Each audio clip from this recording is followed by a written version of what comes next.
والذین اذا ذکروا بآیات ربہم لم یخروا علیہا صما وعمیانا، اور وہ لوگ کہ جب انہیں ان کے رب کے آیات کے ذریعے سے تذکیر کرائی جاتی ہے، یاد دہانی کرائی جاتی ہے، یہ بھی وہی فلسفہ ایمان کی بات ہے، تذکیر، یاد دہانی۔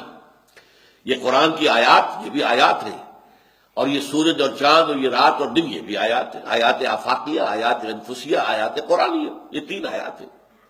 لیکن جب اللہ کی آیات، اللہ کے کلام کے ذریعے سے انہیں تذکیر کی جائے، لم یخروا علیہا صما وعمیانا، تو نہیں گر پڑتے وہ اس پر بہرے اور اندھے ہو کر۔ یہ اصل میں آیت جو ہے اس کے دو رخ ہیں، جیسے تلوار ہوتی ہے دو رخی، ایک تلوار وہ ہے کہ جس میں ایک طرف دھار ہے، ایک دو دھاری تلوار ہوتی ہے، ادھر بھی دھار ادھر بھی دھار۔ اس آیت کے دو مفہوم ہیں، ایک تو یہ کہ یہ ان کافروں پر تعریض کر رہی ہے جو قرآن مجید جب حضور سناتے تھے تو غور نہیں کرتے تھے، اس کو سمجھنے کی کوشش نہیں کرتے تھے، بلکہ اندھے بہرے ہو کر اس کی مخالفت پر ڈٹ جاتے تھے کہ فطری چس کرتے تھے، کیا ہے جی ہم بھی کہہ سکتے ہیں یہ بات، ہم چاہیں تو ایسا کلام ہم بھی پیش کر سکتے ہیں۔ یہ انہوں نے کسی سے ڈکٹیشن لے لی ہے اور آ گئے ہم پر دھونس جمانے کے لیے کہ یہ اللہ کا کلام ہے جو مجھ پر نازل ہوا ہے۔ یہ اندھے بہرے ہو کر گر پڑنا مخالفت میں۔ لیکن دوسری تلوار کا اس کا جو دھار، دوسری دھار ہے وہ کیا ہے؟ اللہ تعالیٰ چاہتا ہے کہ اہل ایمان بھی آیات قرآنیہ پر تدبر کریں۔ افلا یتدبرون القرآن، یہ نہیں ہے کہ قرآن مجید کو سرسری سی کتاب سمجھ کر پڑھ لیا جائے، وہ بھی مفید ہے بشرطے کہ سمجھ کر پڑھ رہے ہیں۔ بے سمجھے پڑھنے میں بھی ثواب تو ہو جائے گا کہ آپ نے وقت لگایا ہے، آپ نے اس کے اندر جو ہے اپنی اسی وقت میں آپ کچھ اور کام بھی کر سکتے تھے دنیا بھی، لیکن آپ نے بیٹھ کر تلاوت کی ہے تو آپ کا جو وقت لگا ہے اس کی اللہ تعالیٰ قیمت آپ کو دے گا، ثواب ملے گا۔ لیکن وہ اصل مقصد نہیں ہے قرآن کا، اصل مقصد تو پورا ہوگا آپ اسے سمجھیں، اور سمجھنے کے بھی لیول ہیں۔ جو میرا جو کتاب ہے مسلمانوں پر قرآن مجید کے حقوق، اس میں میں نے کہ اس کو سمجھنا جیسے کہ سمجھنے کا حق ہے، اس کے دو مراتب قائم کیے، ایک تذکر بالقرآن، ایک تدبر قرآن۔ قرآن کے ذریعے سے یاد دہانی حاصل کر لینا، حقائق ایمانی جو ہماری روح کے اندر پیوست ہیں ان کے اوپر ظہور کا پردہ پڑ گیا ہے، بھول کا، نسیان کا پردہ پڑ گیا ہے، اس پر توجہ نہیں ہے، ہم دنیا کے اندر گم ہو کر رہ گئے۔ تو یہ آیات جو ہے، آیات آفاقی، آیات انفسی، آیات قرآنی خاص طور پر، یہ در حقیقت اس ظہور کے پردوں کو ہٹا کر اور ہمارے اندر سے وہ ایمان کی شمع کو برآمد کرتے ہیں۔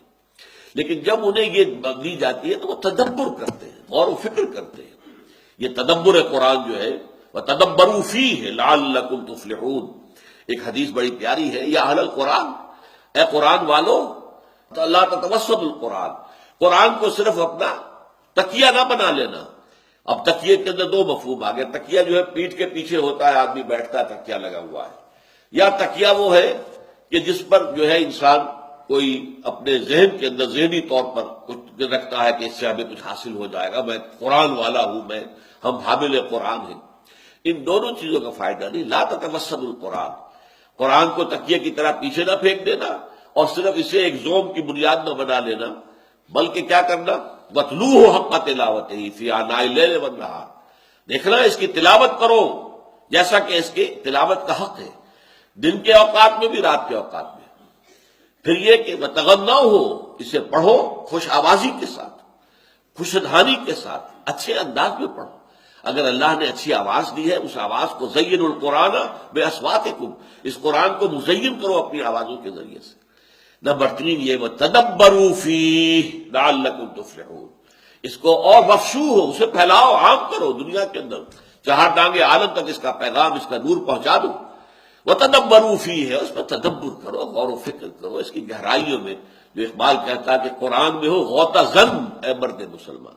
ظاہر بات ہے سمندر میں غوطہ لگانے والے جو نیچے سے موتی نکال کر لاتے ہیں، سمندر کے اندر تو موتی ہے، لیکن ظاہر بات ہے محروم رہا دولت دریا سے وہ غواص، کرتا نہیں جو صحبت ساحل سے کنارہ، کنارے پر بیٹھے ہوئے تو موتی نہیں ملیں گے تمہیں تو اس میں غوطہ لگانا پڑے گا، گہرائی میں جا کر جو ہے وہاں پر وہ سیپیاں آپ کو ملیں گی جن کے اندر کے موتی ہے۔ تو وہ موتی حاصل کرنے کے لیے محنت کرو، قرآن میں غوطہ زنی کرو۔